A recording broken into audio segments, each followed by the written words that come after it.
Welcome to Baby Daddies, a new podcast covering For the Love of DILF Season 2. My name is Jake. I am one of your co-hosts. You might know me from my other podcast, which is the Poison Touch Advice Hour, where I, a gay, and his friends give you all the best and worst advice to deal with all of life's predicaments.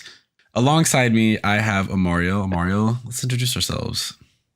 Hello. My name is Imario. You may know me on socials as Booty Origami. You may know my hole before my face, which is fine. They're both great to look at, but I am here and we're going to talk about these himbos and these DILFs. I am so ready.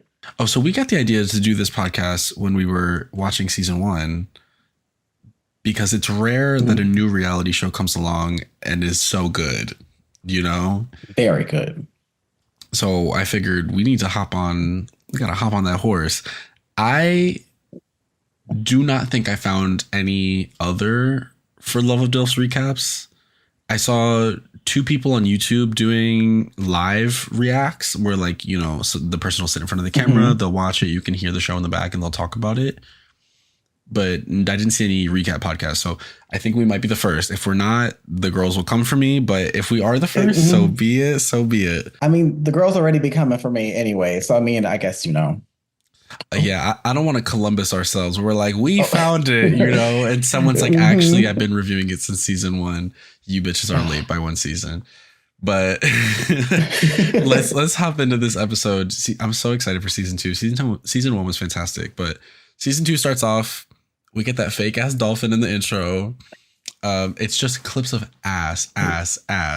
Wait, they got dolphins in Miami? They got dolphins in Miami, but not in this bay. Okay. Bay. Are they in Miami or is it Fort Lauderdale? It's kind of give a Boca Raton. The producers are gonna hate me. The producers are gonna be like, actually, no, we're not. Get something but just a cease and desist.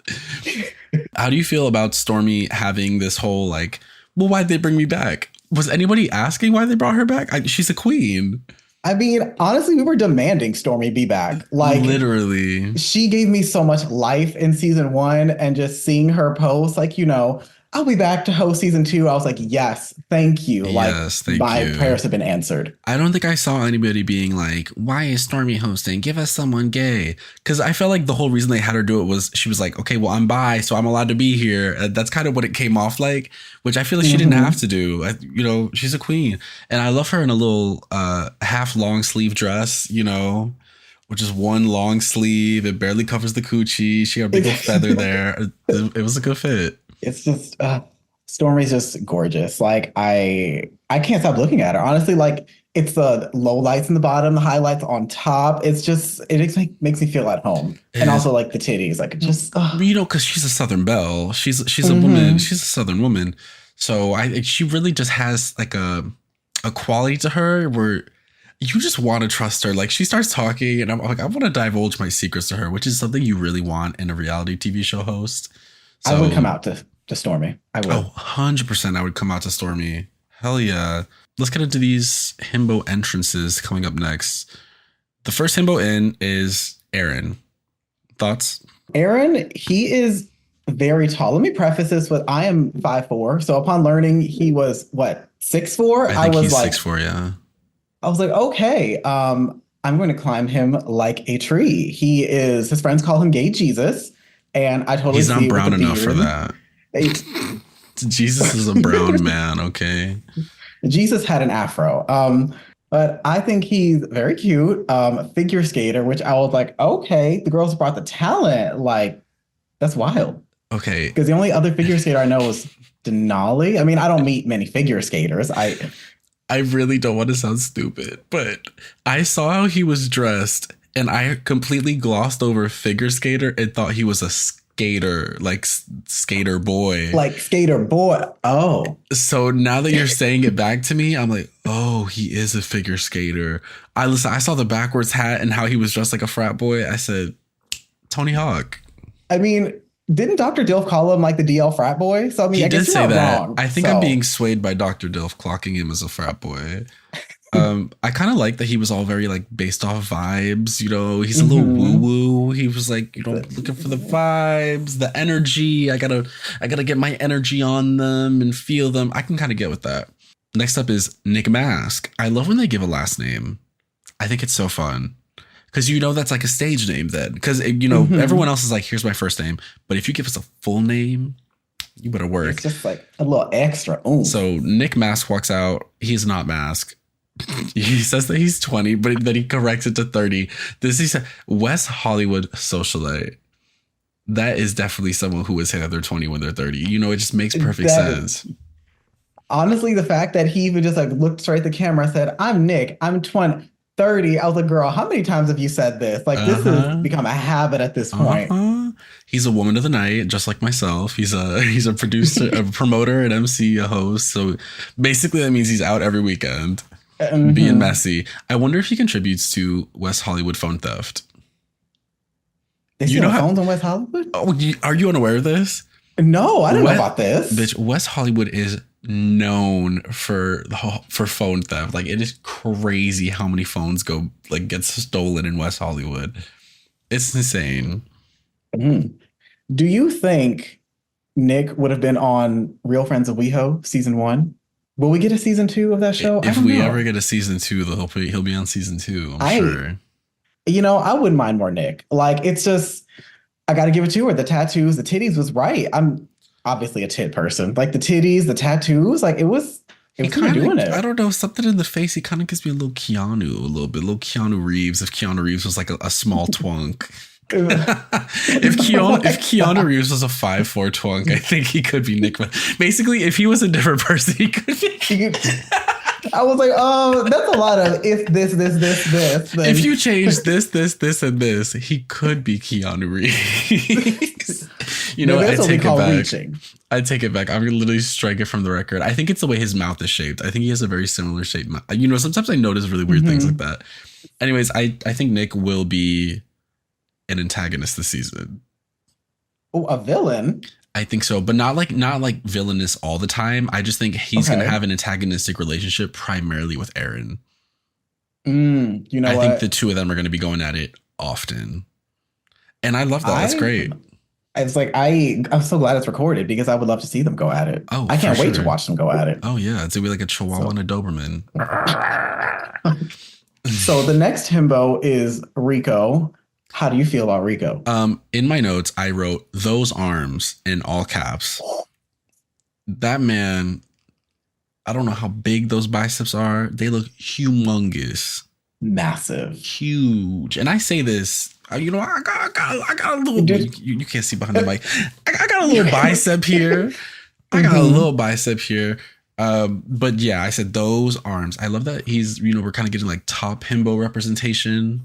Which we got a little bit last season, but it was more like verse. It was verse himbo rep there. This is like, I'm looking to bend someone over and they better be thick and hairy. Which said he want a hairy culo, and I was like, you know what, baby, we are best friends. I love me a hairy culo. Like I love a hairy. Oh my god. Floss it.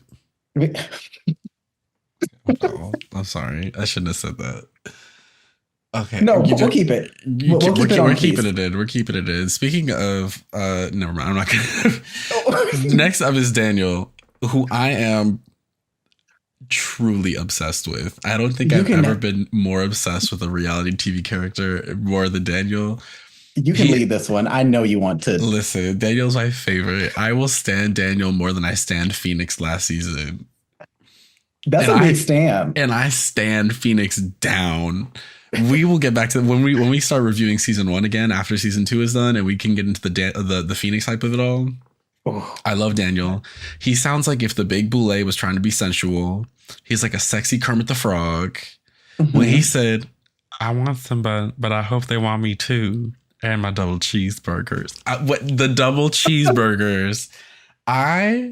Everything he says is liquid gold. When I tell you, you could put all of it in a card, put it in a greeting card, put it in a funeral card. You could write it down, make it a lyric. Everything he says is genius. Like, he needs to be the most famous person from the cast. You are honestly, like, objectively correct. I want to see Daniel on honestly every single reality show for the next 2 years. Like, I want House of Villains. I want The Traitors. I want Daniel in everything. Put Daniel in, and not to get ahead of ourselves, Mm-hmm. Daniel comes with a twist. A twist, you say? A twist. A twist, not a silk press? A twist. The silk press. This is press, baby. It is press. It looks good. I just love his voice. He got the double cheeseburgers. Everything he says is as if he's trying to seduce you, but he's also about to start laughing at the same time. And I love that. It's so endearing to me. That is literally the perfect way to describe his voice. Like, right. Because it would work on me. It would work on me down. If Daniel walked up to me in a bar and just started talking, I like, you know what? Yeah, I'll go home. It's fine. Exactly. All right. Last but not least, we have Keith. He is a server. Love that. Love that. I wrote, how is he that tall with an ass moving like that? It's not fair. It's not. Honestly, it was like the second coming of Tokyo. Just all that ass in them shorts. And like the promo video when he walked out, it was just ass everywhere. Well, I thought tall people weren't allowed to have an ass. This is crazy. Leave something for the short bitches. Leave something for the short bitches.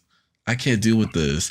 He was posing in the B-roll, which I loved. He was giving us very Tyra model face. The smize. You know? He was smizing. He also looks really familiar. I'm not sure why.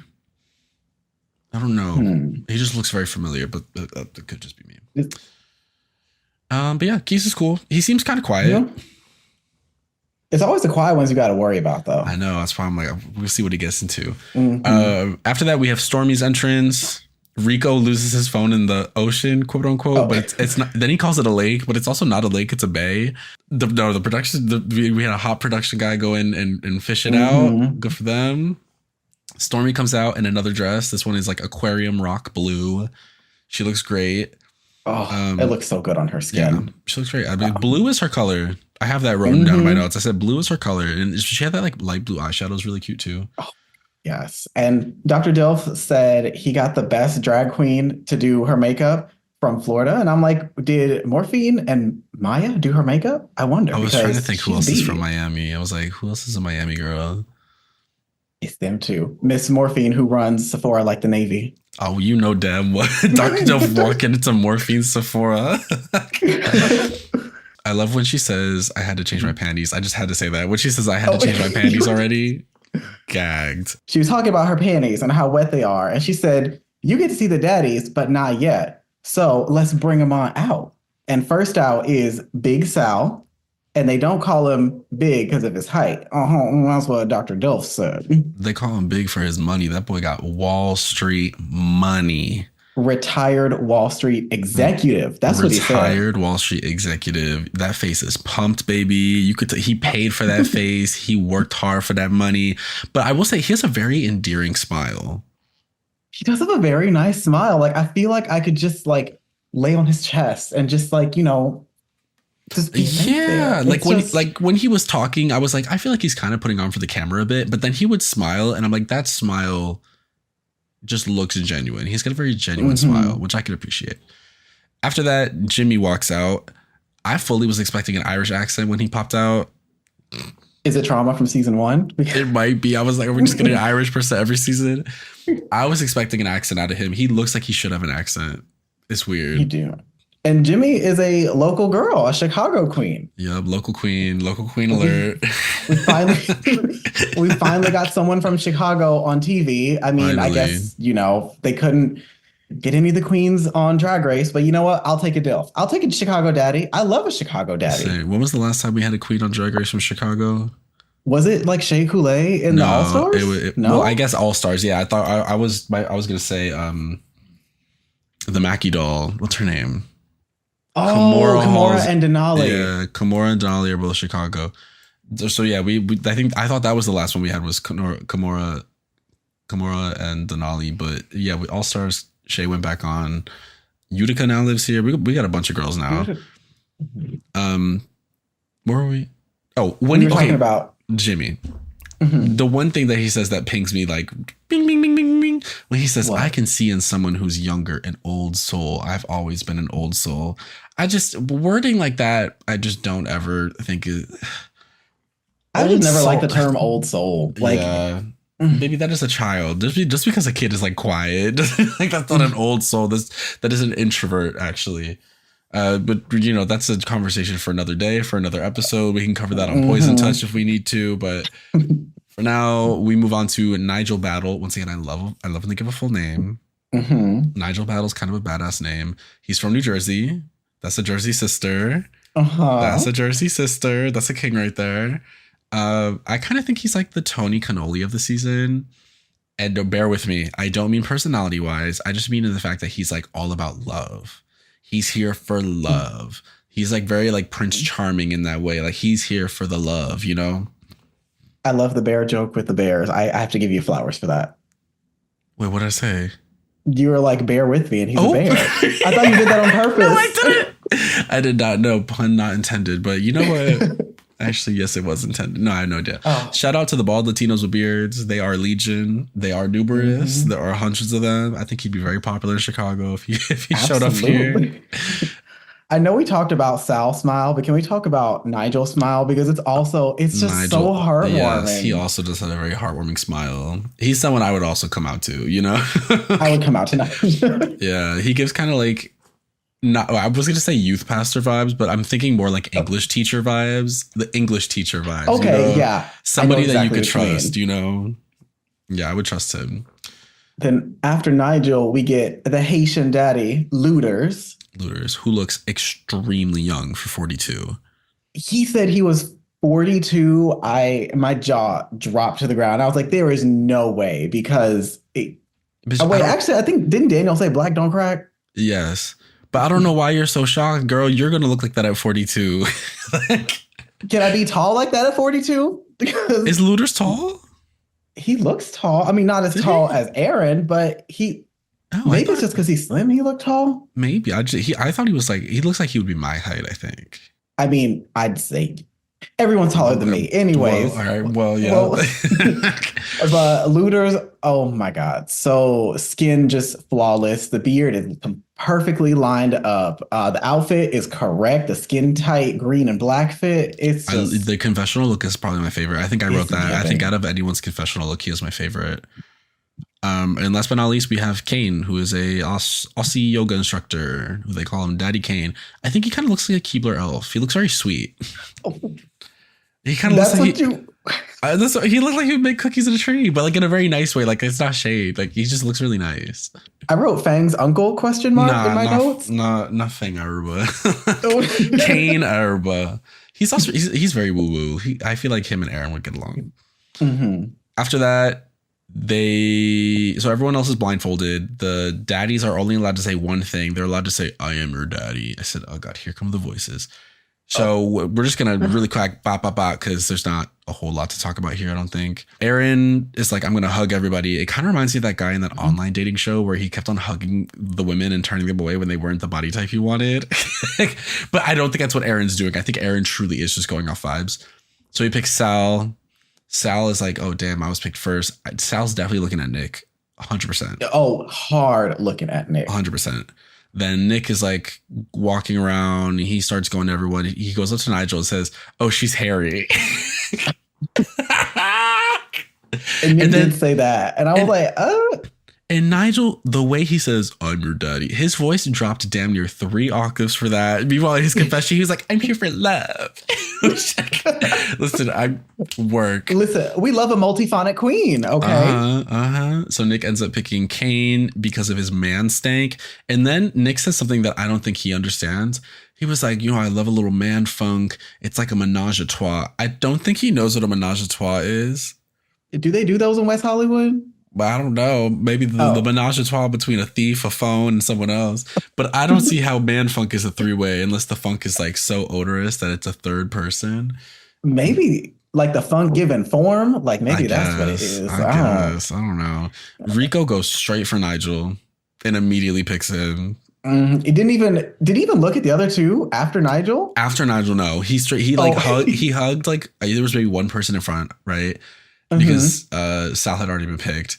So then he hugs, he grabs Jimmy's ass and then goes to hug Nigel, grabs Nigel's ass, sees how furry he is. Well, not sees, he feels how furry he is and says, "Yep. I think he says, "Ay santo," and then he just grabs him and walks away. They were casted for each other. Match made in heaven right there. Absolutely. Daniel says his eyes are wide closed. He picks looters. He did. And Dr. Dilf did be like, what is eyes wide closed but legs open? Something like that. Something like that. But I believe it. And then Keith is kind of an odd couple with Jimmy. He checks his feet. And then I don't get, they're like, it was fate. Girl, the producers. Is it fate? I don't know. Yeah, so really quickly they take up their thing. They get a quick look at each other. Daniel, the only thing I have to note of here, Daniel immediately jumps on looters and says, come in me. Can you do it again? He says, come in me. Oh, it's so fucking funny. Then everybody splits up to go on dates. Jimmy asks Keith about laundry and how often he does laundry. How often? Which I never thought of as a loaded question, but then when he explained it, I was like, wait, that is actually a good question. Yeah. Oh, because if you say, oh, I don't do my laundry, I have someone who does it for me, that tells me things. If you say I do my laundry every week, that also tells me something. If you say it every 2 weeks, that also, like, you really do get a decent amount of information off that. That's kind of smart. I'm going to start taking that. Then we had Aaron and Big Sal together. They got in the pool and had like a little poolside date. And I thought it was really interesting that Sal took off his shirt first and then Aaron took off his shorts first. So it made me think, like, is there like an order of things when you get into a pool? Like, I was just like, wait, have I ever taken my shorts off first? I think I've always taken my shirt off first. Shirt, then shorts. Yeah, I've always done shirts and shorts. It was just like a little like cute little flip-flop thing. So Aaron and Sal had their poolside date, which was very cute. And Aaron asked about live music. Then Aaron was saying that he went to see the Spice Girls. And Sal made a big old face Bitch, when he mentioned Spice Girls. Gas. I don't know what Sal got against the Spice Girls. Maybe they did him wrong a couple years ago. Who knows? But he was pissed. Not happy. They had like a real cute kiss. And then was it cute? Like, I mean, I feel like I have a different recollection of this date. To me, I was not seeing it for them. Aaron was steamrolling Sal down. He was like completely dominating the conversation. Yes, he was completely dominating this conversation. I did think the kiss was hot. I'll give them that. The kiss was cute. They started going at it. I think there was like physical chemistry, but I don't think they have any personality chemistry together. Let me use that word then. The kiss was hot. I like that they, broke the fourth wall a little bit. Like, I didn't even feel like we were being watched or something to that effect. As, you have the boom mic, in the corner, the three cameras in the water. I was like, okay, I love a fourth wall moment. That's why I watched the show. Yeah, it was just a little bit of a surprise. It was a little surprise. The thing is, for me, Aaron was like, oh my God, he's so interesting, blah, blah, blah, blah. And like, we are witnessing the most one-sided conversation ever take place. I was just watching it with rose-tinted glasses. Okay. Maybe this has popped out on the second viewing, but I think on the first viewing, I may have been a little less harsh on it. But for the opposite of Rico and Nigel, maybe that I had rose-tinted glasses on for that, because I see them and I'm like, just give them the fucking money. I saw the same thing. I was like, give them the 10K because they have already made it. Like, it just.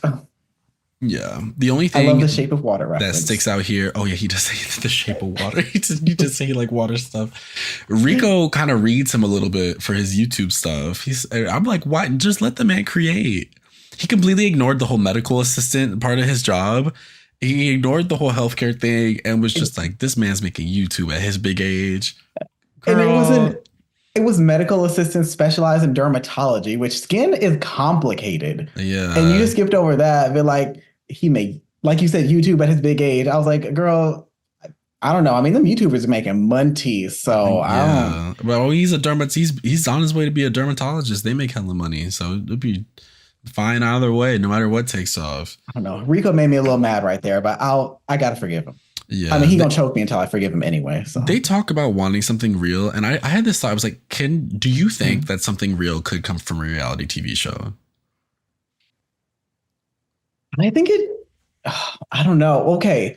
Reality dating show or just reality TV in general? Reality dating show specifically. Reality dating show. I feel like something could, but honestly, I feel like the chances are low because, like, I don't know. I feel like it's how do I explain this? I feel like it's low because like you're all here doing the money, like you're here for the job, the contract. So can you find love on the job? I don't know. For I me, feel like it's like a murky area. I agree. I think it's like reality TV is like a pressure cooker situation, right? You're under like stress no matter what, whether it's filming stress or competition stress or both. And everyone's high emotions. There's drinks flowing. People are feeling things. I think that pressure cooker kind of aspect can spur a connection. Do I know if that's maybe like the best foundation for a relationship? I don't know, because what happens when you leave the competition setting and all of a sudden it's just the two of you like chilling, but you're craving that like spontaneity that you had when you were stuck on a reality show, I don't know, but I'm optimistic for them. I want the best for both of them. So far they are my pick to win. I'm framing your paragraph as, is it love or is it a trauma response? So But on basically, to Daniel. yeah. And then we get Looters and Daniel. Once again, I said everything Daniel says is liquid gold. Looters says that he's 42. We already went over that. Daniel keeps doing these like little exhales, these like little sounds. He's like, oh, and I love that. He says that Looter is very like, oh, whereas he's very like, I kind of feel that. I really like the multiple kisses they had whenever Ludo's like, I'm trying to find out if your lips match my lips. So, we need to test it out. And then it was just like the back of the neck grip kiss. Oh, Even yeah. girl, I thought like I was getting gripped. And then he was just like, well, you my baby or something like that. Like he said, that's my baby. Oh, that's my baby. I was like, oh my wow. God. Like, bitch, I need to change my panties too. And then last but not least, we have Nick Mask and Kane. They talk about promoter stuff. Kane's like, he's probably not the same place I am, but he likes that you get travel. Nick says you get plus 3 points for an accent. Do you agree? I don't agree with Nick totally calling him a 4 and then like backpedaling on it. Like, do you think he was actually calling him a 4, or do you think he was just making a point and then it just came out the wrong way? He could have been making a point, came out the wrong way, but girl, why you start with the number 4? Why you can't like say 5 or 6?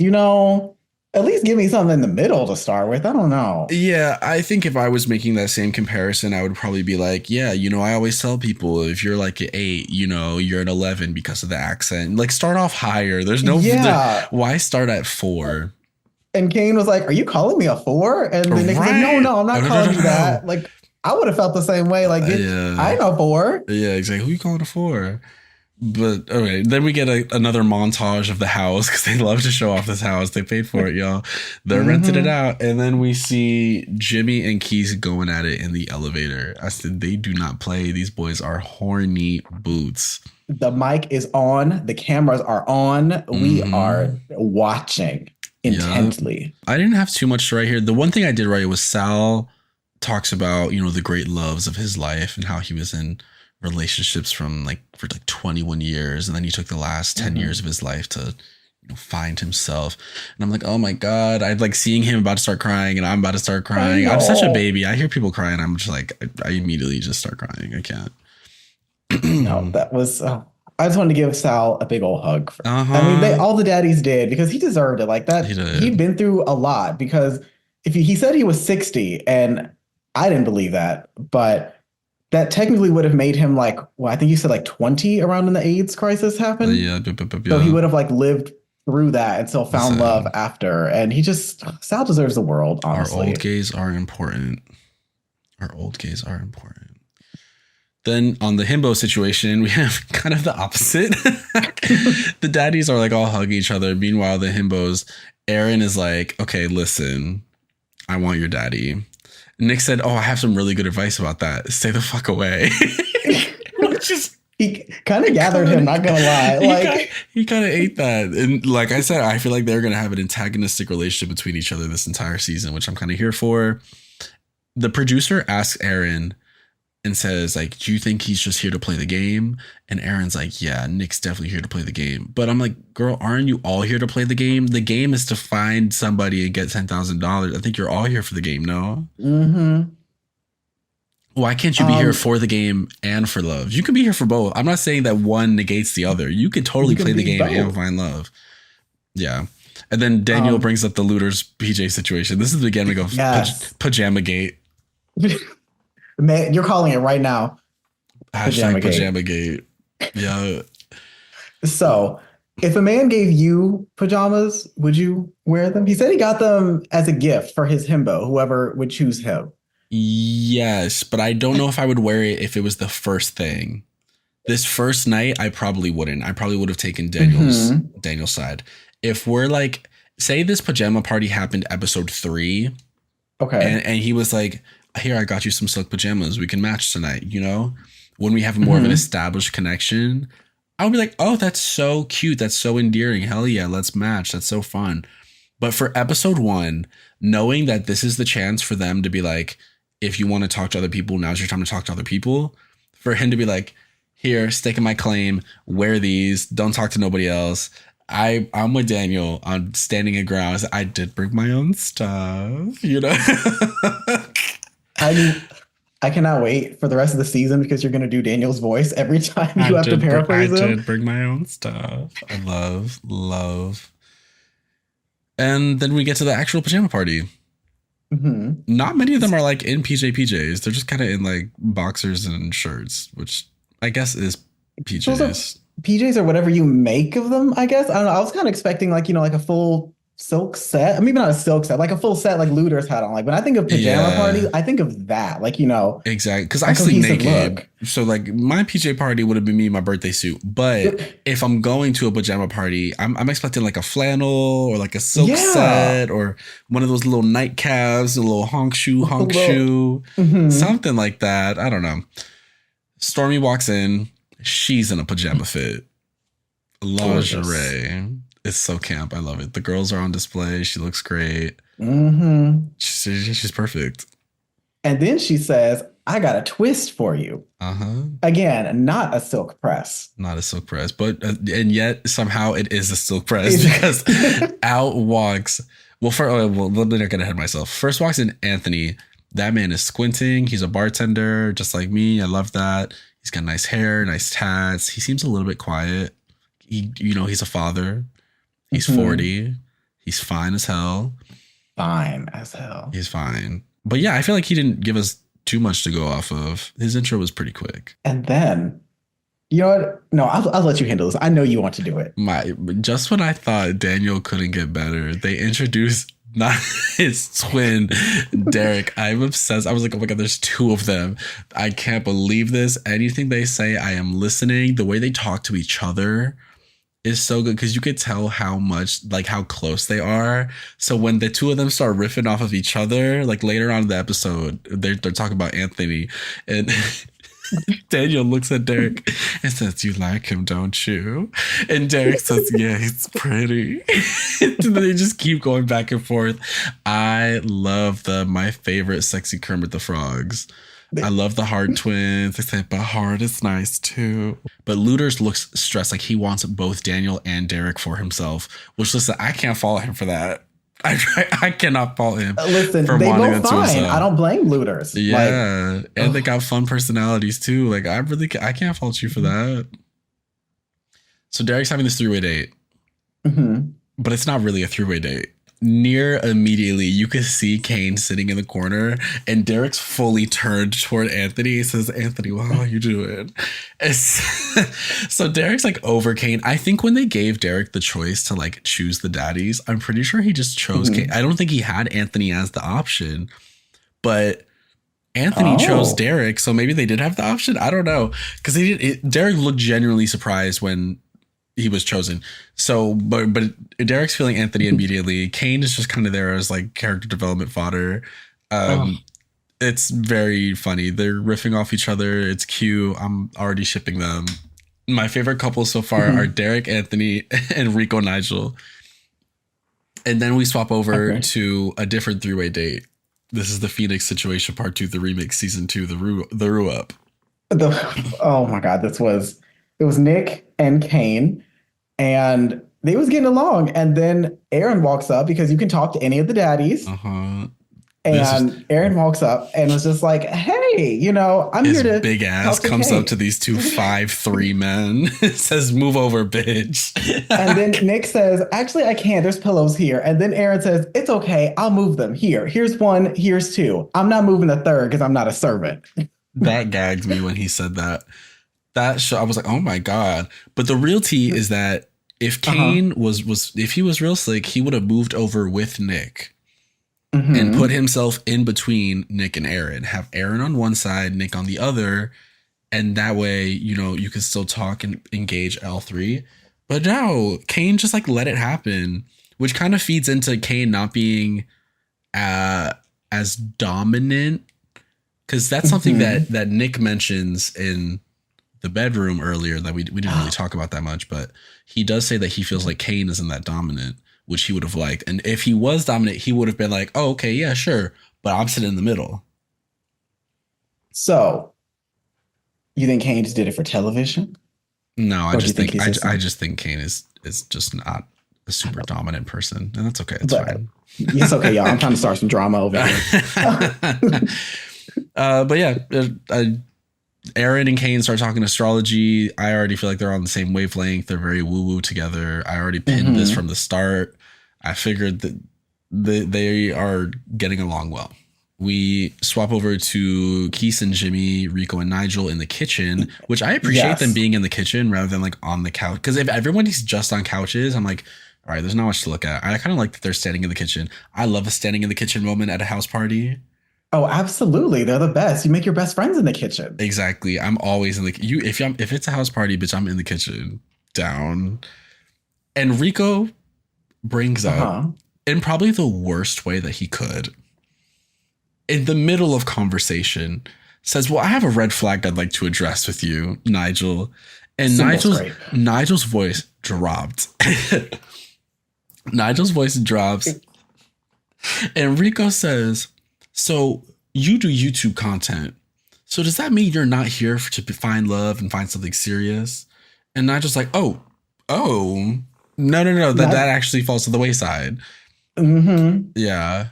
I think actually the fact that Rico brought it up like this is more of a red flag than anything else. Because this totally could have been like a little like side, like, we're having a date conversation, which didn't they already bring that up in the date? Or was it just like a confessional thing? I think he just said it in his confessional. Okay. Because, yeah, I feel like, while there's like another couple in the room, we're all just like, getting to know each other since we've been sequestered. Yeah. Like, just to be like, you on YouTube for a job. Is you here for love or is it money? I'd be kind of looking there if I was Keith, like, ooh. Yeah. If I'm Keith and Jimmy, I'm over here like, well, actually, I'm lapping it up. They were just over there making out the whole time. They were. But, I don't even think they were probably paying attention. They. I don't know what, but those two, like, they're an odd couple, but they are feeling each other, and I kind of love that for them. They're like always on each other. They got something going on. But yeah, the way Rico brought that up, to me, is more of a red flag than anything else. It's more of a red flag, not just to bring it up like in a public setting like that, but to say that you think it's like, just like, I don't know, he could have had a little more care when bringing it up. A little tact, A little tact. Come on, a little home training. Speaking of home training, we move on to Daniel and Luter's Pajama Gate continues, and Daniel lets Luters know you're not about to control nobody. Do you think Luters was trying to control Daniel here?